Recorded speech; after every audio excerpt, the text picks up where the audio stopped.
بسم اللہ الرحمن الرحیم نحمدہ ونصلی علی رسولہ الکریم اما بعد۔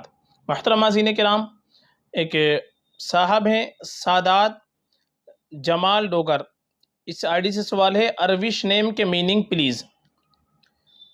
دیکھیے جو نام آپ نے پوچھا ہے اروش، یہ اروش نام کا جو تلفظ آپ نے لکھا ہے یہ صحیح نہیں ہے۔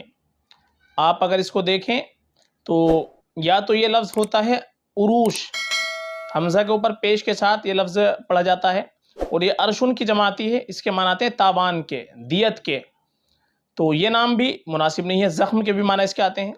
اور ایک لفظ عربی زبان کے اندر یہ آتا ہے اروش، واو کے اوپر زبر کے ساتھ، اروش۔ اروش اس کے یہ مذکر کی صفت ہے، اور اس کے معنی آئیں گے بدھو، کند ذہن، کم عقل، جس کی عقل کے اندر کمی ہوتی ہے اس کو کہتے ہیں اروش۔ اروش جو آپ نے تلفظ لکھا ہے یہ کہیں سے کہیں تک نہیں بنتا ہے، یہ تلفظ اس کا صحیح نہیں ہے۔ گوگل پر آپ اس کو دیکھیں گے تو اس کے معنی ہمت، آزادی پسند، اس کے معنی دے رکھے ہیں، لیکن کہاں سے لکھے ہیں یہ اللہ ہی کو معلوم ہے، ہمیں نہیں معلوم۔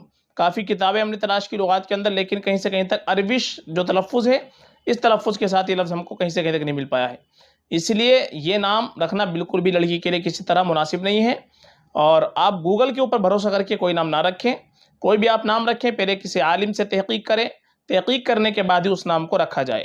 نئے ناموں کی وجہ سے غلط ناموں کا انتخاب نہیں کرنا چاہیے، چونکہ عام طور پر معنی کا نام کا بچی کے اور بچے کی ذات کے اوپر اثر پڑتا ہے، اس لیے اس طرح کے ناموں سے پرہیز کرنا چاہیے۔ نیک لوگوں کے ناموں پر، صحابیات کے ناموں پر، ازواج مطہرات کے ناموں پر، نیک ہستیوں کے ناموں پر اپنے بچوں اور بچیوں کے نام رکھنے چاہیے۔ فقط واللہ اعلم۔